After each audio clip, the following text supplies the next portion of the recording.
देखते होता हमारे उड़हिया बैठी के पिपरा के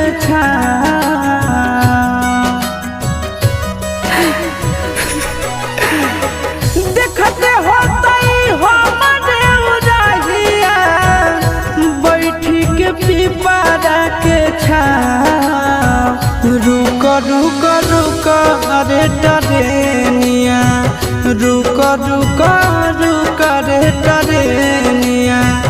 ले ले चल जनुआ के गाँव रुक रुक रुक रे टरेनिया।